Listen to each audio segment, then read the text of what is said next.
ভাইরা নওজোয়ান তরুণেরা আসে তাহলে একটু আলোচনার দিকে ফিরে যায়।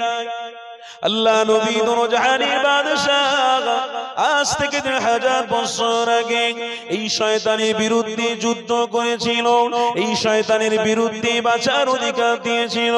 এই শয়তানের বিরুদ্ধে আমার রাসূলুল্লাহ যুদ্ধ করতে গিয়ে আল্লাহ নবীর অনেক কষ্ট হয়েছিল, আমার নবী পাকের অনেক দুঃখ এসেছিল।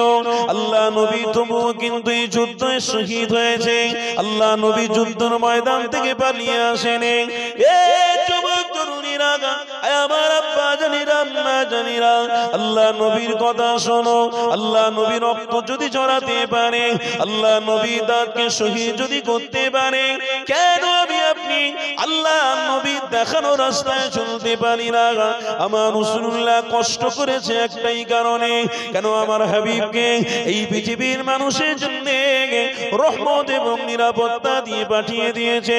এই পৃথিবীর মানুষের জন্য মুক্তি রাস্তা হিসেবে পছন্দ করে নিয়েছে। আমার আল্লাহ নিজে জানাতে নিয়েছে, এ দুনিয়ার মানুষের আমি রাসূলুল্লাহকে তোমাদের জন্য ইহদিনাস সিরাতাল মুস্তাকিমের রাস্তা হিসেবে কবুল করেছি। কেন আমার রাসূলুল্লাহর বিষয়ে আমি তোমাদেরকে বার্তা দিয়েছি। আজ থেকে নয়, হযরত আদম আলাইহিস সালাতু ওয়াস সালাম থেকে বার্তা দিয়েছি। হযরত মুসা নবী রাসূলুল্লাহর পক্ষে বলেছে, হযরত দাউদ নবীও বলেছে, হযরত সুলাইমান নবীও বলেছে, হযরত ইব্রাহিম নবীও বলেছে, হযরত ইসমাঈল নবীও বলেছে। এখানে একটা কথা আপনাদেরকে জানিয়ে দিই, কোরআন খুলে দেখো, মা কানা মুহাম্মাদুন আবা আহাদিম মির রিজালিকুম ওয়ালাকিন রাসূলুল্লাহ। এই ওয়ালাকিন রাসূলুল্লাহর ব্যাখ্যাটা একটু বুঝে দেখো। এই যুবক তরুণীরা তাফসীরে জালালাইন খুলে দেখো, তাফসীরে কুলতুবি খুলে দেখে নাও, ওয়ালাকিন রাসূলুল্লাহর ব্যাখ্যা কি রয়েছে গো? ওয়ালাকিন রাসূলুল্লাহর ব্যাখ্যা হলো, আমি আদম নবী থেকে ঈসা নবী পর্যন্ত যত নবী আলাইহিমুস সালামরা দুনিয়া জমিনে এসেছে, সবাই থেকে মুহাম্মদ রাসূলকে বড় বানিয়েছি। এই যুবকেরা তরুণীরা আমার রাসূলুল্লাহকে আল্লাহ অনেক বড় মাকাম পূর্ণ নবী বানিয়েছে। এই কথাটা আমি সব জায়গায় বলি, আপনাদেরকেও বলে দিয়ে যায়, আল্লাহ নবীকে কি বড় মাকাম পূর্ণ রাসূল বানিয়েছে। হযরত মুসা নবীও জানতো, হযরত ঈসা নবীও জানতো, হযরত ইদ্রিস নবীও জানতেন, হযরত শীস নবীও জানতেন। এই যুবক তরুণীরা আমার রাসূলুল্লাহর বিষয়ে হযরত মুসা নবীকে আল্লাহ বলতে লাগলেন, ইয়া মুসা রে, হযরত আদম নবী থেকেও বড় আমি মুহাম্মদ রাসূলকে বানিয়েছি, আমি তোমার থেকেও বড় মুহাম্মদ রাসূলুল্লাহকে বানিয়েছি। হযরত মুসা নবী বলতে লাগলেন, ও রব্বি আল্লাহ, তাহলে আমার থেকে বড় কেমন করে হলো একটু বলে দেন। এই যুবক আল্লাহ সেই সময় জানাতে লেগেছে, ইয়া মুসা রে, আমি তোমার থেকে বড় রাসূলুল্লাহকে বানিয়েছি কেমন একটু শোনো। আমার রাসূলুল্লাহর বিষয়ে আল্লাহ নিজে বলতে লাগলেন, এ মুসা রে, আমি তোমার সাথে কথা বলতেছি, আমি অনেকটা পর্দার ভিতর দিয়ে কথা বলছি, ডাইরেক্ট তোমার সাথে আমি কথা বলছি না। হযরত ইব্রাহিম নবীর বিষয় ওটাই ছিল, হযরত ইসমাঈল নবীর বিষয় ওটাই ছিল, হযরত দাউদ নবীর বিষয় ওটা ছিল। প্রত্যেক নবী আলাইহিমুস সালামের বিষয়ে আমি আল্লাহ ডাইরেক্ট কারোর সাথে কথা বলিনি, কিন্তু আমি রাসূলুল্লাহ যাকে বানিয়েছি ওই রাসূলুল্লাহর সাথে আমি আল্লাহ আর সে ডেকে 70,000 পর্দা তুলে দিয়ে ডাইরেক্ট আমার হাবিবের সাথে আমি কথা বলতে থাকবো। এই যুবকেরা তরুণীরা আল্লাহ নবীর বিষয়ে জানাচ্ছে, আর সেই রাসূলুল্লাহর উম্মত হয়ে জন্মেছি, এই দুনিয়া জমিন ছেড়ে দেবো, আমার হাবিবুল্লাহর উম্মত হয়ে জন্মেছি আমরা। আল্লাহ আমাদের কাছ থেকে হিসাব অবশ্যই নেবে, ক্ষমাও অবশ্যই করে দেবে, কিন্তু লাইনে আমাদের থাকতে হবে, লাইন থেকে বিচ্যুত হতে হবে না, লাইন থেকে অন্যায় রাস্তায় গেলে হবে না। এই যুবক তরুণীরা হাজার দুঃখ বেদনা যদিও আসে, আমার রাসূলুল্লাহ থেকে দূরে শুনলে হবে না, আমার হাবিব থেকে দূরে শুনলে হবে না। কেন আল্লাহ কি রাসূলুল্লাহর মাকাম বাড়াতে লেগেছে। দেখো হযরত মুসা নবীকে বলতে লেগেছে, ইয়া মুসা রে, আমার রাসূলুল্লাহকে আমি আল্লাহ এতটা ভালোবাসি। হযরত আদম নবী থেকে হযরত ঈসা নবী পর্যন্ত যত নবী আলাইহিস সালামের উম্মতরা আসবে, আমি আল্লাহ কিয়ামতের দিনে তাদেরকে যদি ক্ষমা করি, তাদেরকে যদি মাগফিরাত করি, একটা নামের বরকতে আমি করব, ওটা হলো মুহাম্মদ রাসূলুল্লাহ। আর জোরে বলুন, এই যুবকেরা তরুণীরা, এই রাসূলুল্লাহকে পেয়ে আমরা খুশি খুশি খুশি, এই হাবিবুল্লাহ দেখার রাস্তায় থেকে আমরা খুশি।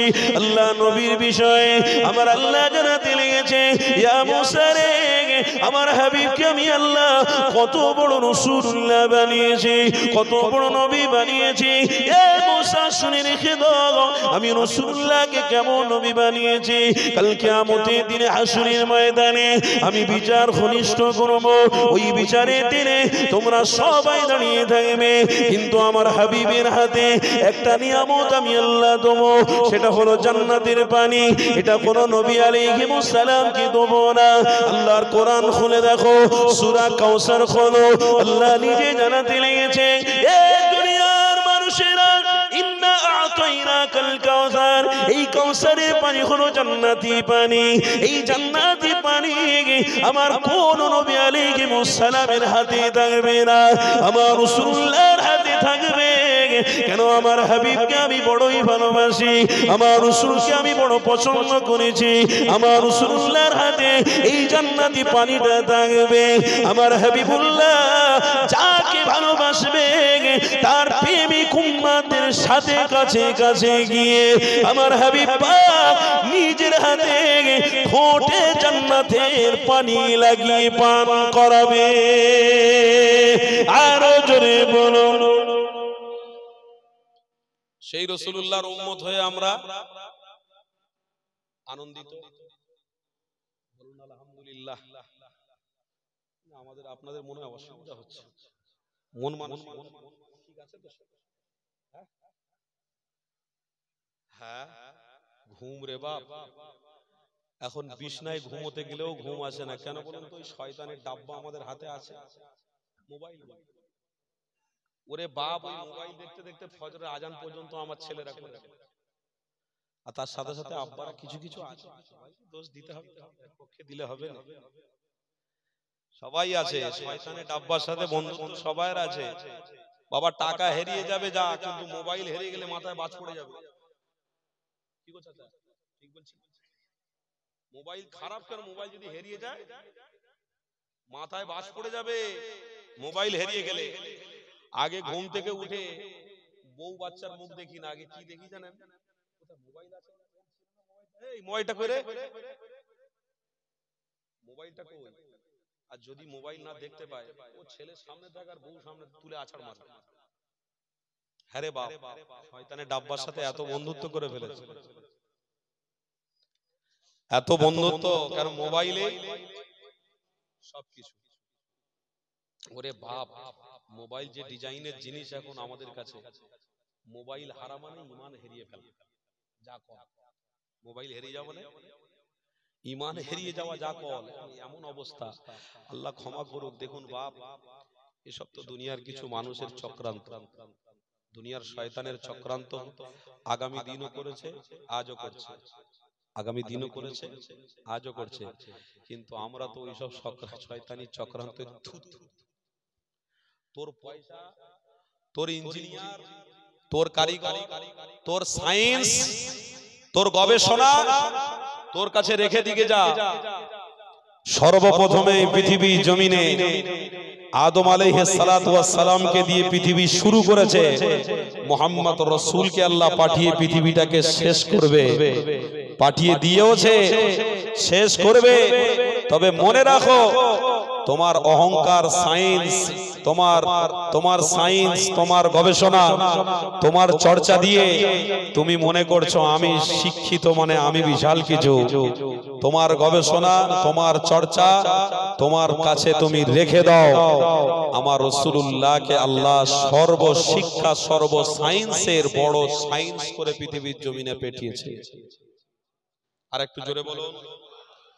নিজে হাদিসের মধ্যে লেখা আছে, ইন্নামা বুইস্তু মুআল্লিমান, तमाम পৃথিবীর মানুষের জন্য আল্লাহ শিক্ষা গুরু করে আল্লাহ রাসূলকে পাঠিয়েছে। তোর সায়েন্স তুই রেখে দিকে যা, যদি সমাজকে পরিবর্তন করতে চাও তো মুহাম্মদ রাসূলকে মজবুত করে ধরো। এই সমাজে কোনো দিন কেউ আঘাত দিতে পারবে না। এই সমাজে কোনোদিন ভাই ভাই ঝগড়া হবে না। এই সমাজে কোনোদিন স্বামী স্ত্রী ঝগড়া হবে না। এই সমাজে কোনোদিন ভাই ভাই জমি নিয়ে মারামারি করবে না। ভাই ভাইয়ের গলাটা টিপে ধরতে পারবে না। কেন? যে সমাজে মুহাম্মদ রাসূল থাকবে, শিক্ষা গুরু থাকবে, ওই সমাজে আল্লাহ বেশি বেশি রহমত দিয়ে ভরিয়ে রাখবে। যে সমাজে রাসূল মানে না, নিজে মরদ, নিজে বড়, নিজে শিক্ষার অহংকার, ওই সমাজ ধ্বংস। আর ওই সমাজ তারা করছে যারা ১৫০০ বছর আগে আমার রাসূলুল্লাহর দুশমন ছিল, তারা আজও রয়েছে। তারা সমাজে ওই বিষটা ছড়াচ্ছে। আল্লাহর কসম করে বলছি, সারা ভারতবর্ষে আপনি ঘুরে আসুন, সারা ভারতবর্ষে ঘুরে আপনি যতটা শান্তি সারা ভারতবর্ষের কোন রাজ্যই না পাবেন, আল্লাহর শুকর আমার পশ্চিম বাংলায় অনেক শান্তি ভালোবাসা আছে। কেন? আমার এই পশ্চিম বাংলায় মুজাদ্দিদে জামান আমিরের শরিয়তের রক্ত পানি করা ইসলামের প্রচার প্রসার রয়েছে। দাদা হুজুর পীর কেবলার রুহানি ফায়েজ চলছে, তাই আমরা রহমতের ছায়ায় বাস করছি। এটাকে কেউ মিটাতে পারবে না। বলছে যতটা ভালো, যতটা শান্তি বাজারে না আছে, তার থেকে শান্তি আল্লাহর ঘরে আছে। যতটা শান্তি পৃথিবীর কোন ইনকামে না আছে, তার থেকে শান্তি কোথায়? আল্লাহ ঘরে আছে। যতটা শান্তি পৃথিবীর কোন মেলায়, যাত্রায়, থিয়েটারে, অর্কেস্ট্রারে আছে, তার থেকে বেশি শান্তি আল্লাহ তার রাসূলের কথার মধ্যে রেখেছে। জোরে ইমানি মাহফিল গুলোতে রেখেছে। আল্লাহকে সাক্ষী রেখে বলছি, ইমানি মাহফিল গুলো আজও হচ্ছে বলে, আজও ইমানি মাহফিল হচ্ছে বলে শয়তানরা দাঁত গলাতে পারেনি। যদি এগুলো বন্ধ করে দেওয়া হয়, এই ১লা জানুয়ারি আগামী ২ বছর আগে যেটা দেখেছি, পূর্বে যেটা দেখেছি, সেটা কিন্তু আজকের অতটা দেখতে পাই। আমি রাস্তায় জামের কারণে অনেক আগে থেকেই বেরিয়েছি, অনেক আগে থেকে প্রিপারেশন নিয়ে বেরিয়েছি যে রাস্তা জাম হবে। কিন্তু বিশ্বাস করুন, যে হারে আগে দেখতাম সেই হারে এখন আর পশ্চিম বাংলায় নেই। তার মানে কমিটি সাহেবানদেরকে ধন্যবাদ দিতে হবে, এই হুজুরদেরকে ধন্যবাদ দিতে হবে, ইমামদেরকে ধন্যবাদ দিতে হবে, সিলসিলার আলেমদেরকে ধন্যবাদ দিতে হবে, লেকচারার্স ইসলামের স্কলারদেরকে ধন্যবাদ দিতে হবে। কেন? তারা রক্ত পানি করে করে গ্রামে গিয়ে গিয়ে শয়তানের বিরুদ্ধে লড়াই করে আর শয়তানের কর্মকাণ্ডকে বুঝিয়ে দিয়ে শয়তান থেকে ঈমানদারদেরকে হেফাজত করতে পেরেছে।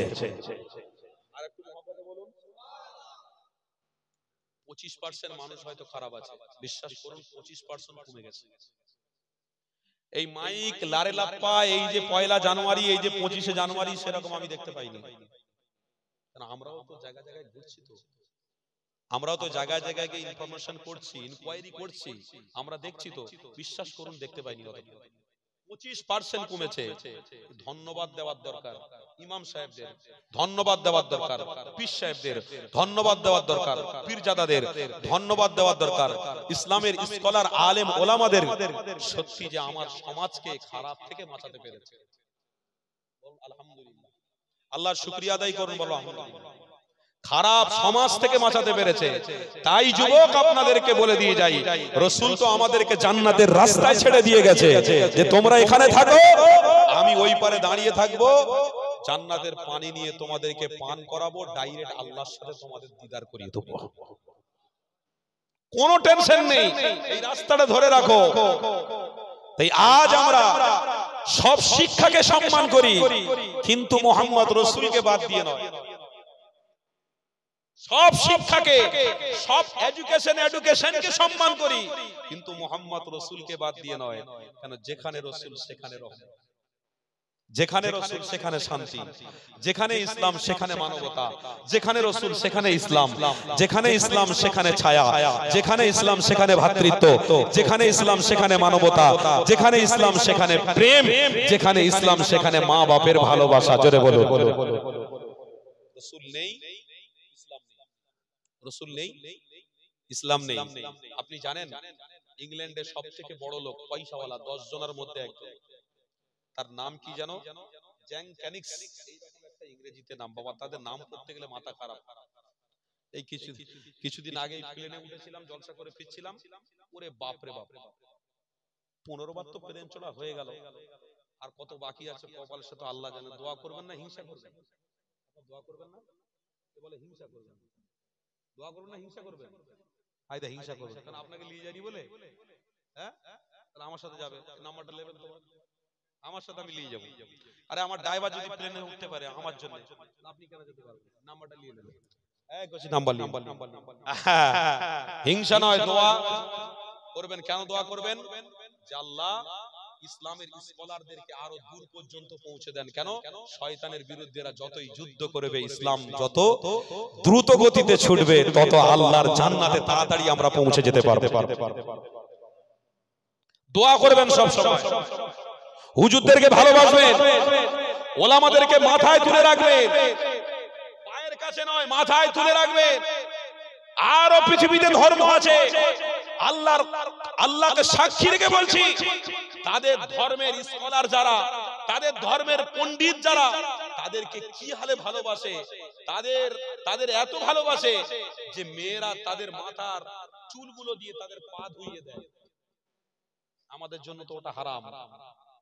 ছেলেরা তাদের স্কলার, তাদের পণ্ডিতদেরকে এত ভালোবাসে, যদি পণ্ডিত রাস্তা দিয়ে যায় তো রাস্তায় তাদের জন্য অপেক্ষা করতে থাকে, তাদের জন্য মাথাকে মস্তিষ্ক নিচে করে দিয়ে এই জমিনকে তারা না ঘষড়ে তারা মনে করে যে আমরা কিছু একটা পেয়ে গেছি। তাদের স্কলারদেরকে তারা ভালোবাসুক, এতে আমার কোনো দুঃখ নেই। তাদের পণ্ডিতদেরকে তারা ভালোবাসুক, তাদের ধর্মগুরুদেরকে তারা ভালোবাসুক, এতে আমার বিন্দু মাত্র অসুবিধে নেই। কিন্তু আপনার স্বাধীনতা আছে, আপনার ধর্ম নিয়ে চলবেন। আমরা ইসলামের অনুসারী, আমাদেরও স্বাধীনতা আছে, আমরাও আমাদের স্কলারদেরকে ভালোবাসবো। তাই যারা এই ভালোবাসা দেখতে পারে না, যারা এই মোহাব্বত দেখতে পারে না, শুনে রাখো, তাদের অন্তর থেকে ঈমানকে হাইজ্যাক করে নিয়েছে কোন শয়তানরা। আল্লাহর ওয়াস্তে বলছি, যখন হুজুররা আসবে সালাম দেবেন, মুসাফা করবেন, হাত জোড়াবেন, পকেটে হাদিয়া থাকলে তাদের দেবেন। আরে তারা বড় গাড়ি চলুক, তারা আরো এগিয়ে যাক, আরো এগিয়ে যাক। আমার পয়সায় যদি তারা গাড়ি চলতে পারে, আমার পয়সায় যদি তারা আরো বড় জায়গায় যেতে পারে, যাক, ইনশাআল্লাহ তারা ভেবে রেখেছে সমাজের কিছু না কিছু কাজ হবে, কিছু না কিছু কাজ হবে। আল্লাহর ওয়াস্তে বলে দিয়ে যাচ্ছে, আমাদের হুজুরদের ঘরে কেউ কেউ ভালোবাসলে আবার কেউ কেউ এসে পিছন থেকে পিন মেরে দেয়। কত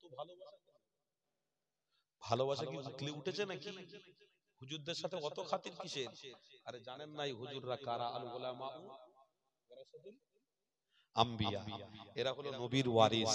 রাসূল আজকে আর নেই, রাসূলুল্লাহর অনুসারী আমরা। ভারতবর্ষে দেশকে স্বাধীন করতে গিয়ে 30,000 আলেমদেরকে কতল করে দেওয়া হয়েছিল। কতজন বললাম? গাছে গাছে ব্রিটিশরা টেঙিয়ে দিয়েছিল।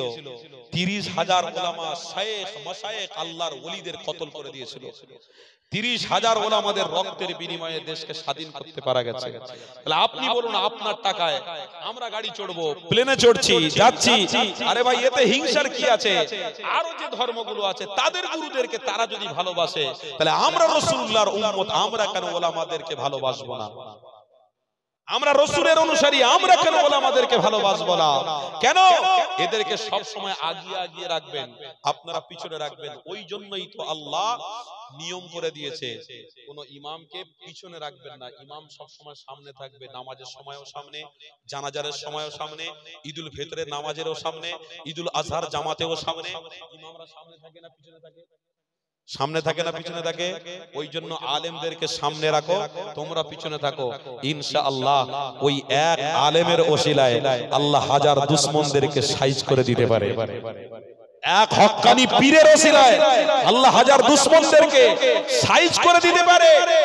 এই যুবক আব্দুল্লাহ ইবনে মাসউদ হুজুরের কথা আমার মনে পড়ে গেল, যে আব্দুল্লাহ ইবনে মাসউদ হুজুর আমার মক্কায় কাবা বাইতুল্লাহর সামনে, হাতিমে কাবার সামনে দাঁড়িয়ে দাঁড়িয়ে জোরে জোরে আল্লাহর কোরআন পড়ছিল। আবু জাহালের কাছে খবর গেল, শেষ আব্দুল্লাহ ইবনে মাসউদকে ধরেছে, এই পড়া বন্ধ কর, জবান ছেড়ে নেব, এসব এখানে চলবে না, বন্ধ কর, চল এখান থেকে। আব্দুল্লাহ ইবনে মাসউদ রেগে টেনে চড় মেরেছিল। কাকে? আবু জাহাল, অত বড় লিডারকে, নিজেকে নিজে খোদা দাবি করেছিল, টেনে চড় মেরেছিল। আব্দুল্লাহ ইবনে মাসউদ বলেছিল, আমি জানি তুই এবার পাল্টা আমাকে হামলা করবি, ক্ষমতা দেখাবি। আমি আব্দুল্লাহ ইবনে মাসউদ তোর হামলার প্রতিরক্ষা, তোর হামলার প্রতিরোধ করার জন্য আমি দাঁড়িয়ে আছি। আমি মরে যেতে রাজি, কিন্তু আমার দিল থেকে কোরআন আর রাসূলের সুন্নাত থেকে দূরে সরতে রাজি নয়। আরো মহব্বতে বলুন, তুই আমাকে মেরে ফেলে দে, আমার অসুবিধা নেই, কিন্তু আমার সিনা থেকে আল্লাহর কোরআনকে দূরে সরাতে পারবি না। কেন? আমি আব্দুল্লাহ ইবনে মাসউদ আমার সিনাতে পবিত্র কোরআনকে মুখস্থ করে ফেলে রেখেছি। এই আবু জাহাল, তুইও মরে যাবি, আমিও মরে যাব, তুই দুদিন পরে মরবি, আমি দুদিন আগে মরে যাব। তোর হাতে আল্লাহ যদি মৃত্যু রাখে, শহীদি মরণ হবে। আবু জাহাল, মনে রাখিস, কিয়ামতের দিনে দেখা হবে, দেখা হবে, কত ধানে কত চাল। এই যুবক, তাই বলে দি, আজ এই ওলামা হুজুরদের, ওলামা হাজরাতদের আজ স্পর্শে থাকা, তাদের সহবাতে থাকার বড্ড প্রয়োজন হয়ে পড়েছে। কেন? ওলামা হুজুরদের সহবাতে থাকলে ইনশাআল্লাহ আমার সমাজ রাসূলুল্লাহর পরিচয় নিয়ে চলতে সহজ করে দেবে। রাসূলুল্লাহর পরিচয় নিয়ে তারা চলতে সহজ হবে, চলাটা সহজ হবে। তাই রাসূলুল্লাহর পরিচয় পেতে গেলে কোন শয়তান ইবলিসের কাছ থেকে নয়, কোন শিক্ষা গুরুর কাছ থেকে নয়, মুহাম্মদ রাসূলুল্লাহর পরিচয় পেতে গেলে হাক্কানি আলেমদের সাথে সম্পর্ক রাখো। রাসূলকে চিনে তোমার জীবন ধন্য হয়ে যাবে। আল্লাহর ওয়াস্তে বলছি, আজ থেকে প্রতিজ্ঞাবদ্ধ করুন, আমরা যে শিক্ষা গুরু পেয়েছি রাসূল, এই রাসূলুল্লাহ থেকে আমরা কোনো দিন দূরে সরব না। বলুন ইনশাআল্লাহ। আরেকটু মহব্বতে বলুন, তাকবীর দেন তো, নারে তাকবীর। সিলসিলায়ে হক মুজাদ্দিদে জামান দাদা পীরের হক সিলসিলা, নারে তাকবীর, নারে তাকবীর। আমি আলোচনা করছিলাম অন্য জায়গায়, আলোচনা এসেছে অন্য জায়গায়। আমার বাপ, একটুখানি আপনাদেরকে বলবো, ভালোবাসায় মহব্বতে একটু দরুদ শরীফ পড়া যাবে? ভালোবাসায় দরুদ পড়ুন, আমার নাম নবীর দরবারে পৌঁছানোর জন্য। ভালোবাসায় মহব্বতে একটু দরুদ শরীফ পড়ুন, ইনশাআল্লাহ আলোচনার দিকে ফিরে যাব। দরুদ শরীফ, আল্লাহুম্মা সাল্লি আলা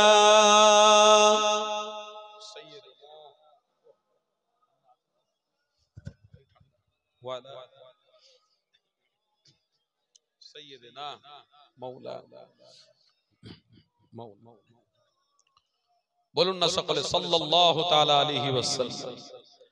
फलक पर चांद जैसा है, नबी का नाम ऐसा है,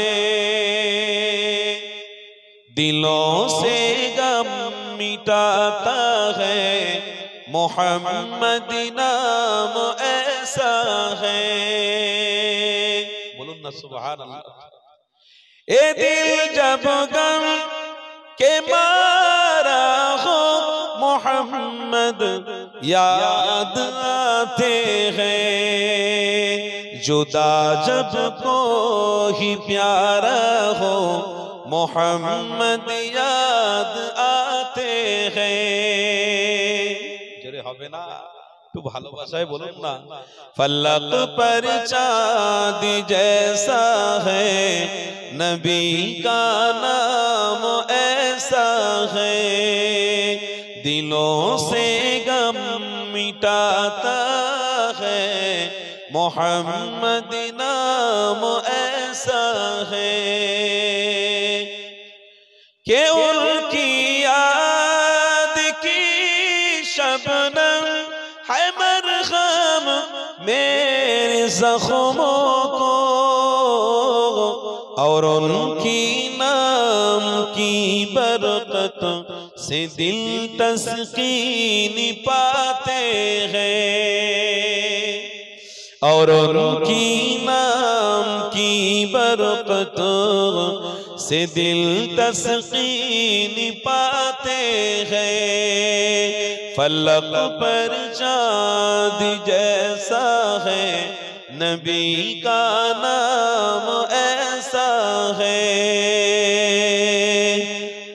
दुरूद शरीफ अल्लाहुम्मा सल्ली अला सय्यिदिना मौलाना व अला आलिहि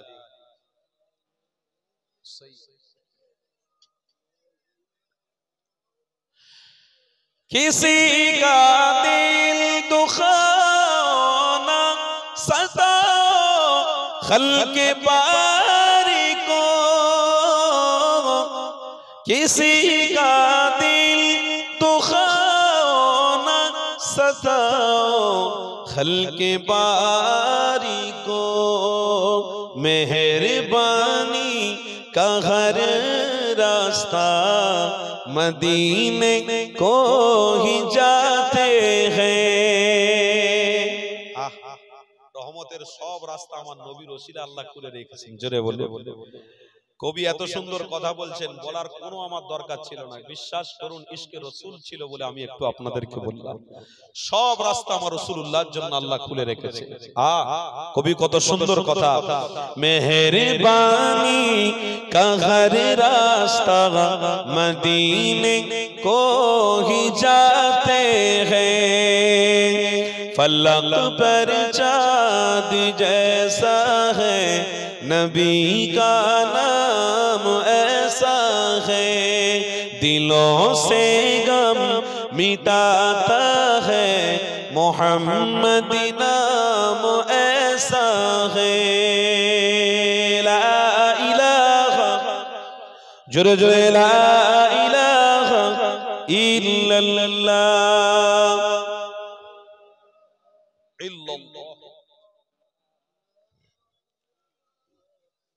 अल्लाहु मुहम्मदुर रसूलुल्लाह। दुरूद शरीफ अल्लाहुम्मा सल्ली अला सय्यिदिना मौलाना मुहम्मद व अला आलि सय्यिदिना मौलाना। ये जो तरुणीरा আমার আব্বা জানেরা আম্মা জানেরা আসেন তাহলে আলোচনার দিকে আবার ফিরে যাই। আল্লাহ নবী দোনো জাহানের সুলতানের আলোচনা শুনতে বসেছি। ইনশাআল্লাহ আল্লাহ আমাদেরকে জান্নাতি বানাবে। কার আলোচনা শোনার ওসিলায়? রাসূলুল্লাহর আলোচনা শোনার ওসিলা দিয়ে ইনশাআল্লাহ আমরা সবাই জান্নাতে যাব।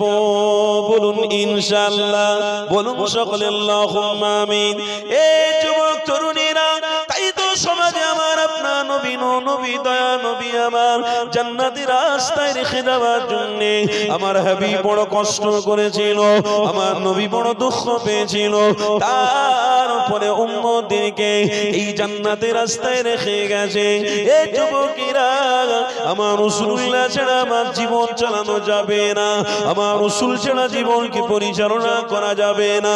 যদি কারো দেখে জীবন পরিচালনা করো, যদি কোনো নায়ককে দেখে পরিচালনা করো, যদি কোনো নায়িকাকে দেখে জীবন পরিচালনা করো, তোমরা জাহান্নামী হয়ে যাবে। কেননা নবী আমার আজ থেকে ১৫০০ বছর আগে জানিয়েছে, বাবা সাহাবারা ফি নারি জাহান্নাম খালিদিনা ফিহা আবাদা। আমার আল্লাহ তোমাদের জন্য শক্ত আযাব রেখেছে, ওটা হলো জাহান্নাম। এই জাহান্নাম থেকে মুক্তি পেতে গেলে মুহাম্মদ রাসূলকে শিক্ষা গুরু হিসেবে মেনে নাও। আল্লাহ নবী সাহাবারা আমার নবী পাক এতটা ভালোবেসেছেন। এই যুবক তরুণীরা, হযরত সোহবতে ওঠা বসা করেছে, আল্লাহ নবীকে এতটা ভালোবাসতেন, আমার রাসূলুল্লাহ যখন যেটা বলেছে হযরত উসমান গনি হুজুর আমার তখন সেটা করে দেখিয়ে দিয়েছে। আল্লাহ নবীর প্রতি ভালোবাসার জন্য আল্লাহ নবী সাহাবারা প্রশ্ন করেছিলেন, ভাই উসমান, রাসূলুল্লাহকে এতটা তুমি ভালোবাসো কেন, কি স্বার্থ রয়েছে? আল্লাহ তোমাকে জান্নাতি সার্টিফিকেট দিয়েছে, তারপরেও কেন মুহাম্মদ রাসূলুল্লাহর পিছনে পিছনে থাকো?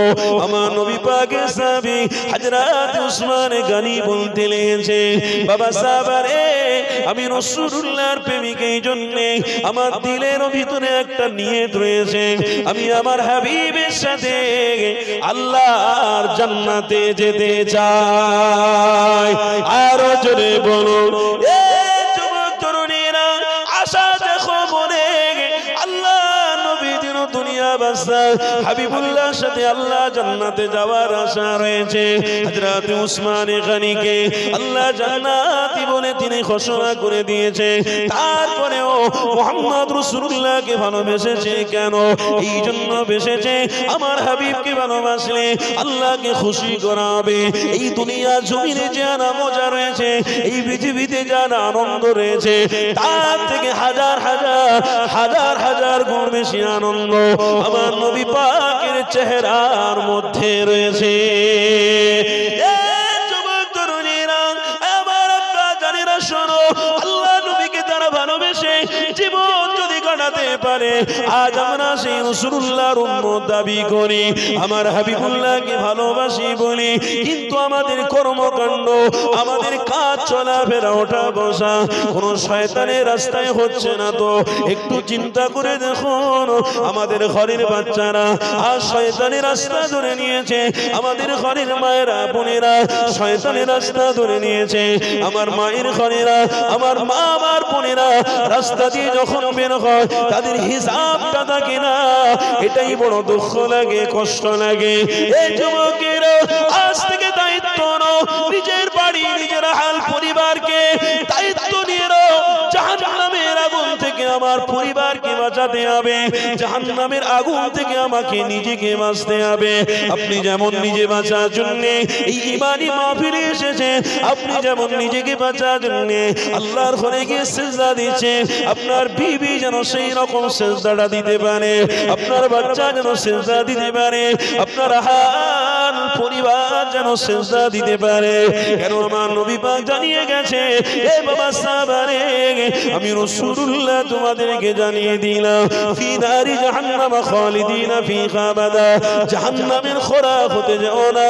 কু আনফুসাকুম ওয়া আহলিকুম নারা, কোরআনের মধ্যে রয়েছে, এ পৃথিবীর মানুষেরা, এই দুনিয়ার জমিন আল্লাহ কিছুদিনের জন্য তোমাদেরকে তওবা দিয়েছে, দুনিয়ার জমিন তোমাকে অবশ্যই ছাড়তে হবে, আমাকে দুনিয়ার জমিন ছাড়তে হবে, কেউ দুনিয়ার জমিনে চিরজীবন পারবো না। তাই ফি নারি জাহান্নাম খালিদিনা ফিহা আবাদা, কু আনফুসাকুম ওয়া আহলিকুম নারা, জাহান্নামের আগুন থেকে নিজে বাঁচো, তোমার পরিবারকে জাহান্নামের আগুন থেকে বাঁচানোর জন্য চেষ্টা করো। আজ আমরা নিজেরা ইনকাম করছি, আজ আমরা নিজেরা ঘর বাড়ি তৈরি করছি, আজ আমরা নিজেরা গাড়ি তৈরি করছি, আজ আমরা নিজেরা ব্যবসা করছি, এতে আপনাদের কোনো অসুবিধে নেই, ব্যবসা করো, গাড়ি চড়ো, কোনো অসুবিধে না। কিন্তু একটা কথা মনে রেখো, শেষ মৃত্যুর সময়ে এই গাড়ি কিন্তু আপনার সাথে কবরে দেওয়া হবে না, এই বাড়ি কিন্তু কবরে নিয়ে যাওয়া হবে না, এই ঘর আপনার কবরে নিয়ে যাওয়া হবে না, এই সম্পত্তি আপনার কবরে কেউ দেবে না। আপনার চোখ যেদিনে বন্ধ হয়ে যাবে, সবাই আপনার থেকে এক এক করে দূরে সরে যাবে, কেউ আপনার সাথী হবে না। এই নবী আমাকে 1000 বছর আগে জানিয়ে দিয়েছে, বাবা সাহাবারে, আমি রাসূলুল্লাহ তোমাদেরকে জানিয়ে দিলাম, কু আনফুসাকুম ওয়া আহলিকুম নারা, জাহান্নামের আগুন থেকে বাঁচার জন্য মুহাম্মদ রাসূলুল্লাহ দেখানো রাস্তা মজবুত করে ধরো, তোমার প্রতিবেশীকে ধরো, তোমার বিবিকে ধরো, তোমার স্ত্রী, তোমার কন্যা, তোমার ছেলে, সবাইকে জাহান্নামের আগুন থেকে বাঁচাও। বাঁচানোর জন্য নিজেরা চেষ্টা করো। এই যুবক তরুণীরা, আজকে সমাজে আমি নিজে নামাজ পড়ি বটে, কিন্তু আমার ঘরে আমার বিবি নামাজ পড়ে না, আমার ঘরে আমার বাচ্চারা নামাজ পড়ে না, আমার ঘরে আমার ছোট্ট কন্যা নামাজ পড়ে না। আমরা ইনকাম করি, আমরা সব কাজে ব্যস্ত রয়েছি, কিন্তু আমার বিবি যে নামাজ পড়লো না, এর জন্য দায় আল্লাহকে দিতে হবে, আল্লাহর কাছে হিসাব দিতে হবে। কেন তোমাকে অর্থ দিয়েছিলাম, অর্থ নিয়েছিলে কাদের জন্য ব্যয় করতে গেলে? কাউকে খাওয়ানোর জন্য আল্লাহ তোমাকে সুস্থ রেখেছিল, সবার জন্য তুমি চিন্তা করেছো, কিন্তু তুমি কবরের কথা চিন্তা করোনি কেন? জাহান্নামের আগুন থেকে বাঁচার জন্য চিন্তা করোনি কেন? বাবা সাহাবারে, আমি রাসূলুল্লাহ জানিয়ে দিলাম, তোমরা যদি সঠিক রাস্তায় দিকে থাকো, জাহান্নামের আগুন থেকে বাঁচানোর জন্য পরস্পর যদি তোমরা বাঁচার জন্য রাসূলুল্লাহর শরীর দাও, রাসূলুল্লাহর দরবার মজবুত করে ধরে রাখো, রাসূলুল্লাহর দেখানো রাস্তাটাকে মজবুত করে ধরে রাখতে পারো, আমি নবী পাক জানিয়ে দিলাম, আল্লাহ আমার সাথী বানিয়ে জান্নাতি বানিয়ে দেবে। আরো জোরে বলো। পৃথিবীতে এসেছি সব কষ্ট করতে পারি, কিন্তু ঈমানকে বাঁচানোর জন্য, জাহান্নামের আগুন থেকে বাঁচানোর জন্য কজন কষ্ট করেছি বলুন তো? কজন কষ্ট করি বলুন? বিবি ভালো থাকবে, বাচ্চা ভালো থাকবে, পরিবার ভালো থাকবে, ভোর 2:30টার সময় বেরিয়ে খাটতে চলে যাচ্ছে, ভোর 3টের সময় বেরিয়ে চলে যাচ্ছি। চাচা কোথায় যাচ্ছ? এই ভ্যানটা নিয়ে বেরিয়েছি, একটু রোজগার করব, তারপরে ফজরের নামাজ হবে, নামাজ পড়ব। চিন্তা করেছে একজন মানুষ রাত 2:30টার সময় বেরিয়ে চলে যাচ্ছে বাড়ি থেকে, কোথায় যাচ্ছে? এই তো মাথায় সবজি, সবজিটা বিক্রি করে বাচ্চাদের জন্য খাবার কিনে আনবো। নামাজ বলে, আর নামাজের সময় আছে রে? সব দেখিসনি বাচ্চা কাচ্চা বড় হচ্ছে, টাকা পয়সার দরকার, সব আস্তে আস্তে করে ওদের পিছনে খরচা করতে গিয়ে আমার কষ্ট করতে হচ্ছে। ভাই, আপনি একা যদি ইনকাম করেন, 200 টাকা ইনকাম করলে এনাফ হয়ে যাবে, চলে যাবে, কিন্তু আপনার কন্যা, আপনার স্ত্রী, আপনার বাপ, আপনার মা, সবার চিন্তা করতে গিয়ে আপনি হিমশিম খেয়ে যাচ্ছেন। 2:30টায় বেরিয়ে যেতে হচ্ছে, 3টায় বেরিয়ে যেতে হচ্ছে, রাতের ঘুম চিন্তায় চলে যাচ্ছে, সামনে মেয়েটা বড় হচ্ছে, মেয়েকে একটা জায়গায় বিবাহ দিতে হবে, তার জন্য জামাইকে একটা গাড়ি কিনে দিতে হবে, সে দাবি করে বসেছে, গাড়ি দিতে হবে, তার জন্য একটা ভালো সুপরিবার, সুব্যবস্থা করতে হবে, তার বিয়েতে অনেক মানুষকে দাওয়াত করে খাওয়াতে হবে, এটা আমার মেয়ের ডিমান্ড, তুমি আমাকে জন্ম দিয়েছো যখন, তোমার জন্য এটা নৈতিক দায়িত্ব করতেই হবে। তাই রাতের ঘুম হারাম হয়ে যাচ্ছে। এই যুবক, আপনার চোখটা যেদিন বন্ধ হয়ে যাবে, সেদিনে কিন্তু এদের চিন্তা এরা করবে, আপনার চিন্তাটা এরা করবে তো? এদের চিন্তাটা এরা করবে যে বাপ মরে গেছে, আলমারি ক টাকা আছে বার করতে, ব্যাংকে ক টাকা বাপ রেখে গেছে বার কর, সব এদের চিন্তায়, সব এদের চিন্তায় চলে যাবে। স্ত্রী বলবে, বাবা বাবা ছেলেরা, তোদেরকে একটা বৌমা করে দেখে দিচ্ছি, সব বিয়ে করে সব আলাদা করে দিচ্ছি। আর নিজের স্ত্রী, স্বামী মরে যাওয়ার পরে নিজের স্ত্রী বলবে, আমারও তো একটা চাহিদার দরকার, আমিও একটা বিয়ে করে নিচ্ছি। কারোর স্ত্রী মরে গেলে কারোর স্বামী, সে কি বসে থাকে? সেই বইয়ের ভালোবাসায় কি বসে থাকে? সে বলবে, আমার একটা চাহিদা আছে, আমাকে একটা বিয়ে করতে হবে। তার মানে আপনার চোখ বন্ধ হয়ে গেলে আপনার স্ত্রীও চেনে না। একটা মানুষ মারা গেছে, তার সন্তানকে জিজ্ঞাসা করা হচ্ছে, তোর আব্বা কবে মরলো? এই 2 বছর, অনেক দিন হয়ে গেল। হ্যাঁ রে, তোর মা মরে গেছে কতদিন হলো? হ্যাঁ 5 বছর হয়ে গেছে, অনেক দিন হয়ে গেছে। ভাষা বলছে যেন সে চেনে না মা, এমন ভাষা বার করছে যেন তার বাপকে সে চেনে না। অনেক দিন হয়ে গেছে, তুমি জানো না অনেক দিন আগে মরে গেছে। ওরে বাপ, যে বাপ তোর জন্য কষ্ট করলো, যে বাপ তোর বোনের জন্য, তোর মার জন্য, তোর সংসারের জন্য কষ্ট করলো, জায়গা জমি সবকিছু সব সুন্দরভাবে সাজালো, আজকে সেই মানুষটা নেই। আজ তোরা বলছিস অনেকদিন আগে মরে গেছে, তার জন্য কিছু করেছিস? বলে কি করব, আব্বা যা রেখে গিয়েছিল ওইগুলো নিয়ে এখন চালাচ্ছি, তারপরে আস্তে আস্তে আমার ছেলে মেয়েরা বড় হচ্ছে, ওই দিয়ে চালাচ্ছি। দোয়ার মাহফিল করেছিস কোনোদিন? চাচা ওসব সময় পাচ্ছি না, বাপের এত সম্পত্তি দেখতে দেখতে তো সময় চলে যাচ্ছে, বলো ওসব আর সময় আছে? আফসোস, বড় দুঃখ লাগে। আমার কম মুসলমান জাতি, হাত দুটো জড়ো করে বলে দিয়ে যাচ্ছি, মরে যাওয়ার আগ পর্যন্ত নিজের চিন্তা আগে করো। তার মানে জাহান্নাম নার, নারর শব্দ হচ্ছে জাহান্নাম। এই জাহান্নাম থেকে বাঁচার জন্য আপনি আল্লাহর ঘরে গিয়ে 5 ওয়াক্ত সিজদা দিন। হাজার কাজে ব্যস্ত থাকার পরেও আপনাকে সিজদা দিতে হবে।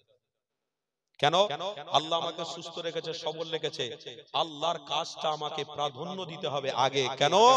এই কাজটা হলো আমার জন্য ঈমান। যদি এই কাজটা করতে পারি তো আল্লাহ ওই পারে আমার জন্য জান্নাতের ব্যবস্থা করে দেবে। আরে আপনি একটা মানুষের সাথে কথা বলছেন, মসজিদ থেকে আওয়াজ আসছে আশহাদু আল্লা ইলাহা ইল্লাল্লাহ, আওয়াজ আসছে আশহাদু আন্না মুহাম্মাদুর রাসূলুল্লাহ সাল্লাল্লাহু তাআলা আলাইহি ওয়াসাল্লাম। বন্ধু, তুমি তোমার জায়গায় থাকো, আমি আমার জায়গায় যাচ্ছি। আল্লাহর হুকুমের থেকে আমার কাজ বড় নয়, আল্লাহ আমার হুকুমের থেকে পৃথিবীর কোনো বন্ধু আমার বড় নয়, আল্লাহর হুকুমের থেকে কোনো স্ত্রী বড় নয়, আল্লাহর হুকুমের থেকে কোনো পৃথিবীর কোনো নারী, কোনো জিনিস বা কোনো কাজ ব্যস্ততা বড় নয়। আল্লাহর হুকুম আগে। যখন আওয়াজ এসে গেছে আর এক ফোঁটা আমি তোমার সাথে কথা বলতে পারবো না, আল্লাহর হুকুম সিজদা দিও, সিজদা দিয়ে আল্লাহর কাছে ভিক্ষা চাও। আল্লাহ সারা দিন যে ভালো রেখেছেন এর জন্য শুকরিয়া আদায় করছি। আল্লাহুম্মা লাকাল হামদু ওয়া লাকাশ শুকর। আল্লাহ আপনার কাছে শুকরিয়া আদায় করছি। হায়াত দিতে থাকুন আল্লাহ, আরো আরো আপনার ইবাদতে মুগ্ধ হব। হায়াত দেন, আরো বেশি বেশি যেন ইবাদত করতে পারি। আল্লাহর শুকরিয়া আদায় যখন করেছেন, দোয়া যখন চেয়েছেন, আমার আল্লাহ বলছে এই বান্দা তোর হায়াতকেও বাড়িয়ে দিলাম, তোর রুজির দরওয়াজা তোর জন্য আমি আল্লাহ খুলে দিলাম। একটা মাস্টার, একটা ইঞ্জিনিয়ার, একটা ডাক্তার, একটা ভ্যানওয়ালা, একটা রাজমিস্ত্রি কাজ নিয়ে এত ব্যস্ত থাকে, আল্লাহর হুকুম নিয়ে তত ভাবে না। এত কাজ নিয়ে ব্যস্ত থাকে, অথচ যে কাজ সে করছে সামান্য পেটের জন্য, সামান্য খাবার জন্য। আল্লাহকে সাক্ষী রেখে বলছি, চোখ বন্ধ তো সব বন্ধ তোমার কাছে। চোখ বন্ধ, সব বন্ধ। তুমি এটা করতে পারো না যে আল্লাহ আমাকে 5 ঘন্টা কাজ দিয়েছে, অর্থ দিয়েছে, আলহামদুলিল্লাহ এনাফ হয়ে গেছে, আমার ঘরের পরিবার সব খাবে, সুন্দরভাবে চলে যাবে। এবার আল্লাহর হুকুম আদায় করার জন্য আমি মসজিদে যাচ্ছি, আমার স্ত্রীকে প্রথম বলে যাব কই গো নামাজ যাচ্ছি নামাজ পড়তে, আবার জোহরে মাগরিবের নামাজ পড়ে এসে তোমার হাতে চা খাবো। ছেলেটা বসে আছে বাড়িতে, বড় ছেলেকে আপনি বলছেন না এই কোচি আমি নামাজ পড়তে যাচ্ছি মসজিদে, চল নামাজ পড়তে যাব। আপনি ছোট ছেলেকে বললেন কোচি চল নামাজ পড়তে যাব। আপনি যখন আল্লাহর হুকুম আদায় করার জন্য মসজিদে যাবেন, আপনার স্ত্রী যখন বাড়িতে নামাজ পড়বে, আমার আল্লাহ বলবে এই জাহান্নামের আগুন থেকে বাঁচার জন্য এর পরিবারের জন্য যে ক্যালকুলেশন করছে, চিন্তা করছে, ফিকির করছে, ফেরেশতা সাক্ষী রাখ, এদের সকলকে আমি কবুল করে জান্নাতি বানিয়ে দিলাম। এটা ভাবুন, এটা মেন কাজ, এটা মেন সাবজেক্ট আমাদের জন্য। এই সাবজেক্টের প্রতি আমাদের গুরুত্ব দিতে হবে। এই সাবজেক্টকে ফেল করলে হবে না। কেন আল্লাহ আমাদের প্রত্যেকে দুটো কাঁধে কাঁধে করে দুটো করে ফেরেশতা নির্ধারিত করে দিয়েছে। আল্লাহ নিজে পবিত্র কোরআনে বলছে কিরামান কাতিবিনা ইয়ালামুনা মা তাফআলুন ইন্নাল আবরার লাফি নাঈম ওয়া ইন্নাল ফুজ্জার লাফি জাহিম। একটা ফেরেশতা নাঈম আর একটা ফেরেশতা জাহিম। নাঈম আর জাহিম এই দুই ফেরেশতা ইয়াউমুল ফজরের সময় আল্লাহর দরবারে খাতা নিয়ে হাজির হয়। রব্বি আল্লাহ আপনার বান্দা সারা দিন জিরো আমল করেছে, দেখুন সারা দিন শুধু অন্যায় আর অন্যায় করেছে, অন্যায় আর অন্যায় করেছে।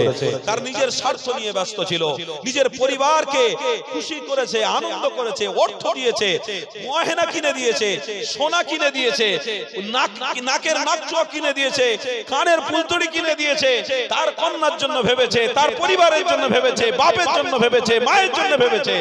জিরো আমল দেখুন সারা দিন অন্যায় আর ব্যভিচার করে বেরিয়েছে। আবার তার পরের দিন আবার ইয়াউমুল আশরের সময় ফেরেশতা কিরামান কাতিবিন ইয়ালামুনা মা তাফআলুন ইন্নাল আবরার লাফি নাঈম ওয়া ইন্নাল ফুজ্জার লাফি নাঈম। জাহিম, নাঈম আর জাহিম এই ভালো আর মন্দ যে লেখনেওয়ালা, মন্দ লেখার ফেরেশতা আল্লাহর কাছে গিয়ে বলবে আল্লাহ সব সময় এর মন্দ কাজ হয়েছে আর সারা দিন ওই করেছে, ভালোটা গিয়ে জিরো দেখাচ্ছে, আল্লাহ কোনো ভালো কাজ করেনি।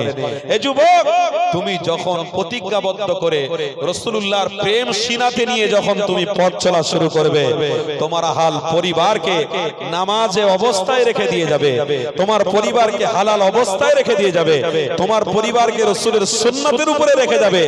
আল্লাহর কসম, প্রত্যেক দিন যখন ফেরেশতা আমল নিয়ে আল্লাহর দরবারে পৌঁছাবে, তখন ফেরেশতা বলবে এই আল্লাহ বলবে এই ফেরেশতা সাক্ষী থাক, তাদের এই আশা, তাদের এই ক্যালকুলেশনের জন্য আমি আল্লাহ পছন্দ করে ফেলেছি, আমি তাদেরকে জান্নাতি বলে ঘোষণা করে নিব। বাপ চেষ্টা আমরা সবাই জোরে বলুন না বাপ। তবে মাহফিলে বসা সার্থক হবে, তবে এই ঠান্ডাটা সহ্য করা সার্থক হবে। না হলে মিছিমিছি এই যাত্রা দেখা, অর্কেস্ট্রার দেখা, বসা একই হয়ে যাবে।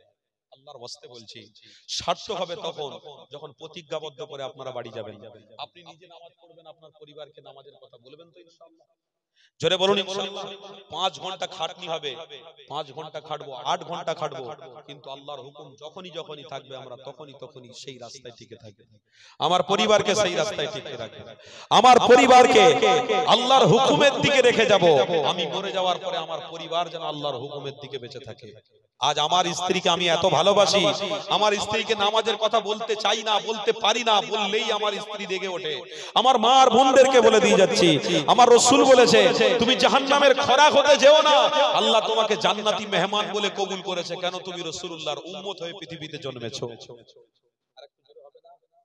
রাসূলুল্লাহর উম্মত হয়ে জন্মেছো, তুমি জাহান্নামের খোরাক হতে যাও না, আল্লাহ তোমাকে জান্নাতি বলে কবুল করে নেবে। তাই আমার মা আর বোনদেরকে বলছি, তুমি যদি নামাজ পড়ো তোমার স্বামীকে বলো যে তোমার খাটনির দরকার নেই, তোমার পয়সার দরকার নেই, তোমার ইনকামের দরকার নেই, তোমার পয়সা থাক, তোমার ইনকাম থাক, আল্লাহ সুস্থ রেখেছে, এর জন্য একটা সেজদা দিয়ে আসো। আমি তোমার স্ত্রী বলছি, আল্লাহ চাইলে একদিনে এত তোমাকে রুজি দেবে, 1 মাসের খোরাক আল্লাহ একদিনে তোমার ব্যবস্থা করে দেবে। ওই সমস্ত মা আর বোনদেরকে বলছি, আজকে তোমার বসাটা সার্থক হবে, আজকে তোমার বসাটা সার্থক হবে যদি তোমার স্ত্রীকে তুমি দিল খুলে বলতে পারো, ওগো আমার স্বামী, ওগো আমার স্বামী, আমি তোমাকে অনেক ভালোবাসি, তবে পৃথিবীতে শুধু মন মাতানো ভালোবাসা আমি বিশ্বাস করি না, আমি ওই ভালোবাসা বিশ্বাস করি যেন আজ মরবো কিয়ামতের দিনে একসাথে থাকবো জান্নাতে, স্বামী আর স্ত্রী আমরা একসাথে জান্নাতে থাকবো। আমার মা আর বোনদেরকে বলে যাচ্ছি, আজকের আপনাদের ইসলামের উপরে ভূমিকা অনেক দরকার আছে। আজ আপনারা ইসলামের ভূমিকার দিকে লক্ষ্য করুন। আম্মা আয়েশা যেমন ইসলামের ভূমিকা রেখেছিলেন, রাসূলকে ভালোবেসে জানকে উৎসর্গ করে দিতে রাজি ছিলেন। আম্মা খাদিজা রাসূলকে ভালোবেসে জীবনকে উৎসর্গ করে দিতে রাজি ছিলেন। আম্মা ফাতেমা, সহিহ মুসলিম শরীফের হাদিস আছে, ৭৬ হাদিসের মধ্যে আছে, হযরতে আম্মা ফাতেমা রাদিয়াল্লাহু তাআলা আনহা যেনাকে সাইয়্যিদাতুন নিসাই আহলিল জান্নাহ বলা হয়েছে।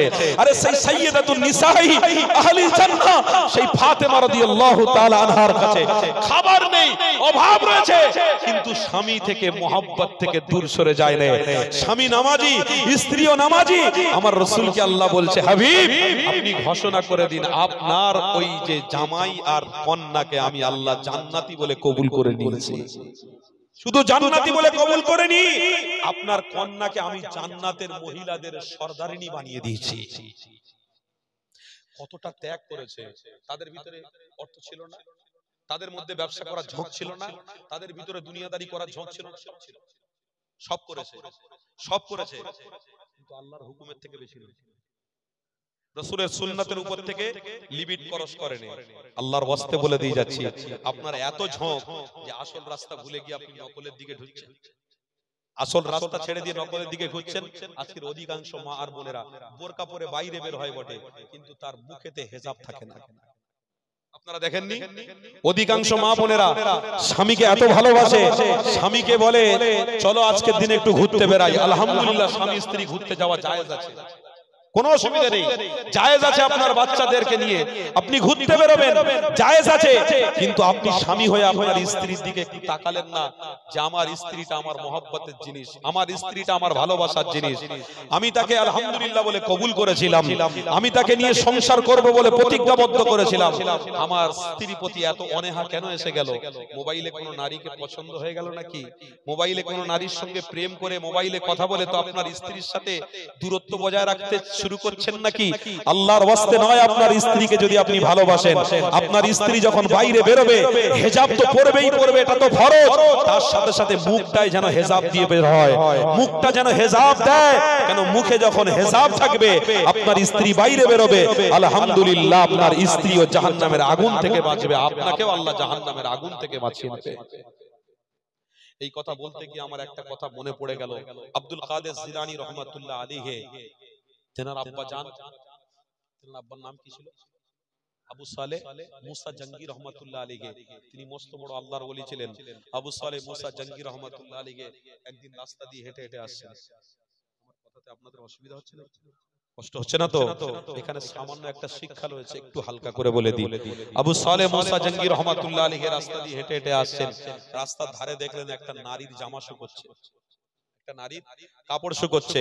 আবু সালেহ মুসা জঙ্গি রহমাতুল্লাহ আলাইহি যেতে যেতে ওই নারীর কাপড়টার দিকে তাকিয়েছেন, দূরে একটা দেখছেন ছেলে ওই কাপড়ের দিকে নজর দিয়েছে।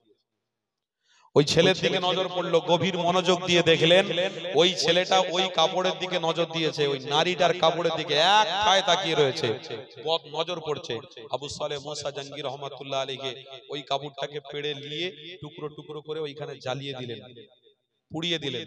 হঠাৎ করে দূর থেকে যার কাপড় শুকোচ্ছে সে নজর পড়েছে, তার ফ্যামিলি তার পরিবারকে ডেকে নিয়ে বলছে, ওই দেখো আমার কাপড়ের উপর অত্যাচার করা হচ্ছে, পুড়িয়ে দিচ্ছে কোন একটা মানুষ, চলো।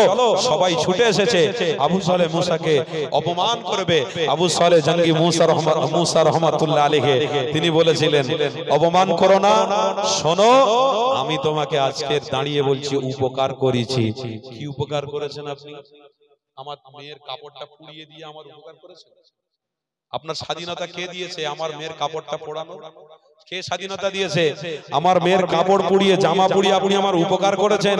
আবু মুসা জঙ্গি রহমাতুল্লাহ আলাইহি বললেন, এ নারী, এ পিতা, শোনো, আল্লাহ তোমাকেও জাহান্নামী বানিয়ে দিত, তোমার পিতাকেও জাহান্নামী বানিয়ে দিত। কেন? পিতা ওই বাচ্চাটার গার্জিয়ান হিসেবে আর তার বাচ্চাকে সঠিক রাস্তায় নিয়ে যেতে পারে না বলে আল্লাহ জাহান্নামী বানিয়ে দিত।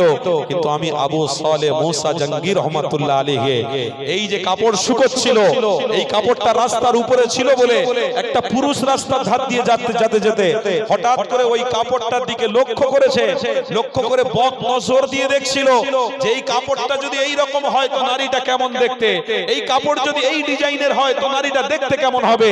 এই যে বদ নজর দিচ্ছিল, আমি আবু সালেহ মুসা জঙ্গি রহমাতুল্লাহ আলাইহি ওই কাপড়টাকে নিয়ে টুকরো টুকরো করে পুড়িয়ে দিয়েছি। তার মানে আপনার কন্যাকে এবং আপনাকে জাহান্নামের আগুন থেকে বাঁচিয়েছি। তাই আজ হুজুররা এই কথা বলছে, এই হুজুরের কথা শুনে কিছু কিছু আমার মা বোনেরা আবার বলবে, আমরা কি এসব জানিনি আবার বলতে হবে? তাই আল্লাহর ওয়াস্তে হাত জড়ো করে বলে দিয়ে যাচ্ছি, জানো জানো, আরো বেশি করে জানো, কিন্তু মানার বেলা যেন শয়তানের চক্রান্ত করে এ থেকে দূরে না সরে যাও। জানো জানো জানো, 100 বার জানো, কিন্তু শয়তান এমন একটা জিনিস আপনার অন্তর থেকে প্রেম বার করে ফেলবে, হাইজ্যাক করে ফেলবে। আপনি ওই জানার পরেও কিন্তু শয়তানের রাস্তায় চলে যাওয়ার জন্য জাহান্নামী হয়ে যাবেন। তাই আমার মা বোনদেরকে রিকোয়েস্ট করছি, আমার আম্মারা, আল্লাহর ওয়াস্তে হিজাব পরিধান করে আপনি বাইরে বের হবেন। কেন? আরে আপনার যে চেহারা আল্লাহ দিয়েছে, এই চেহারা তো সির্ফ কেবলমাত্র আপনার স্বামীকে দেখানোর জন্য। আপনার চেহারায় আল্লাহ অনেক ইজ্জত দিয়েছে, অনেক সম্মান দিয়েছে। কেন আপনি বাইরের কোন ছেলেকে দেখাতে যাবেন? কেন বাইরের কোন পুরুষ আমার চেহারা দেখবে? আমার চেহারার কোনো মূল্য নেই। আলহামদুলিল্লাহ আমার মায়েরা, আল্লাহ আপনাকে অনেক ইজ্জত দিয়েছে, সম্মান দিয়েছে। আপনার চেহারার মধ্যে ঐতিহ্য লুকিয়ে রয়েছে, যেটা আপনার স্বামীর জন্য ধার্য করা হয়েছে। আপনার স্বামীকে আপনি ভালোবাসুন, চেহারা দেখান, তার জন্য সাজুন, তার জন্য রাস্তা চলুন। সে যেটা বলবে সেই রাস্তায় থাকুন। আপনি নিজে নামাজি হন, আপনার স্বামীকে নামাজি বানান। আপনি নিজে কোরআন পড়ুন, আপনার স্বামীকে কোরআন পড়ার কথা বলুন। আপনার সন্তানকে ফজরের ওয়াক্তে নামাজে তুলে দিয়ে হুজুরকে কোরআন পড়ার কথা তাকিদ দিন। আপনার কন্যাকে তুলে দিয়ে আপনার ছেলে, আপনার কন্যাকে হুজুরের কাছ থেকে পবিত্র কোরআনের শিক্ষাটা নিয়ে নিন। ইনশাআল্লাহ এই রাস্তা যদি আপনি টিকে থাকতে পারেন তো আপনার জন্য জান্নাত আগামী দিন ওয়েলকাম করছে। জান্নাত ওয়েলকাম করছে, ওয়েলকাম টু জান্নাত। আপনি রাসূলের প্রেমিক যদি হতে পারেন, আপনার জন্য ওয়েলকাম রইল। যদি রাসূলের প্রেমিক আপনি না হতে পারেন তো শুধু খান, আনন্দ করুন, ফুর্তি করুন, আর ভিতরে যাবেন। ওই দিন থেকে মার শুরু হবে পুরো কিয়ামত পর্যন্ত। ওই দিন থেকে শুরু হবে কিয়ামত পর্যন্ত। টেকা যাবে তো?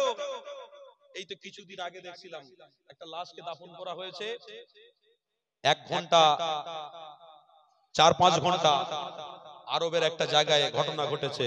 আমি উর্দু পেপারের মধ্যে দেখছিলাম, উর্দু নিউজ। বাপের একটাই ছেলে, এত অর্থ, এত পয়সা, ওই ছেলেটা মারা যাওয়ার পরে কোনো কারণবশত মুফতি সাহেবের কাছ থেকে ফতোয়া নিয়ে ওই ছেলের লাশটাকে আবার কবর খুলে তুলতে গিয়েছিল তারা। আল্লাহকে সাক্ষী রেখে বলছি, মাত্র 1 ঘন্টা দাফন করা হয়েছে। ওই 1 ঘন্টার মধ্যে কবরের ভিতরে যে পরিস্থিতি দেখা গেছে, লাশ খোলা তো দূরের কথা, কবর খোলা তো দূরের কথা, ওই অবস্থায় রেখে সব ছুট মেরেছে। কে ঢুকলো কবরে? কে ঢুকলো? আরে যে আল্লাহ তার শরীরের ভিতরে পোকা দিতে পারে, যে আল্লাহ তোমার শরীরের ভিতরে জীবের ভিতরে ভাইরাস দিতে পারে, যে আল্লাহ তোমার দিমাগের ভিতরে ভাইরাস দিতে পারে, সেই আল্লাহ কবরের ভিতরে তোমাকে আঘাত দিতে পারে না? পারে না? এই জোরে বলুন, পারে না? পারে না? আল্লাহর ওয়াস্তে হাত দুটো জড়ো করে বলে দিয়ে যাচ্ছি, তোমার শরীরে ভাইরাস আছে, তোমার শরীরে ক্যান্সার আছে, তোমার শরীরে ডায়াবেটিস আছে, তোমার শরীরে বড় বড় রোগ আছে, তোমার শরীরেও কিছু পোকা আল্লাহ তোমার পেটে দিয়েছে, যেটা তুমি খাওয়ার পরে তারা খেয়ে হজম করে দেয়, তুমি আবার খেতে পারো। ডাক্তার বলছে, সায়েন্স গবেষকরা বলছে, আল্লাহর ওয়াস্তে বলছি, তোমার লাশটা কবরে যখন রেখে দিয়ে চলে আসবে, 1 ঘন্টা 2 ঘন্টা 5 ঘন্টা নয়, কিয়ামত পর্যন্ত আপনাকে কবরের ভিতরে থাকতে হবে। হাত দুটো জড়ো করে আজকের বলে দিয়ে যাচ্ছি, ওই কবরে কিয়ামত পর্যন্ত যদি আল্লাহ আমাকে আযাব দিতে থাকে, আল্লাহ আমাকে ধ্বংস করতে থাকে, আমার দ্বারা সহ্য করা কঠিন হয়ে যাবে। কেন দুনিয়ার সমস্ত মানুষরা যে যার আনন্দে ব্যস্ত থাকবে, যে যার খাওয়া দাওয়ায় ব্যস্ত থাকবে, যে যার পড়াশোনায় ব্যস্ত থাকবে, যে যার ব্যস্ত থাকবে, কেউ আমার কথা মনে করবে না, একবার দেখতেও আসবে না যে আমার কবরে কি আযাব হচ্ছে না হচ্ছে। এ আমার রাসূলের প্রেমিকরা শুনে রাখো, কবরের মধ্যে যখন রেখে চলে আসবে আর কেউ খোঁজ করবে না। আল্লাহ বলছে, ওয়া আলাইকা হাক্কুন, আমি আল্লাহ আযাবু জাহান্নাম, আমি কবরটা তোমার জন্য জাহান্নামের আযাব বানিয়ে দেব, এত আযাব দেব কিয়ামত পর্যন্ত তুমি সহ্য করতে পারবে না। তাই হাত দুটো জড়ো করে বলে দিয়ে যাচ্ছি, ভাবুন ভাবুন, পৃথিবীর সব ধর্ম মানুষরা তারা নিজের ধর্ম নিয়ে চলাফেরা করছে, নিজের ধর্মের উপরে তারা গবেষণা করছে, কিন্তু আমার রাসূলকে পেয়ে আমরা, ইসলাম পেয়ে আমরা একবারও গবেষণা করিনি, একবারও চিন্তা করিনি। এই মাহফিল থেকে আমি অন ক্যামেরা অন মাইকে বলে যাচ্ছি, আজ থেকে গবেষণা করুন, আজ থেকে চিন্তা করুন, ইনশাআল্লাহ যতদিন বাঁচবো আল্লাহর হুকুম নবীর সুন্নাতের উপরে চলবো। বলুন জোরে বলুন, আল্লাহ আমাদেরকে কবুল করে নেন। বলুন আল্লাহ।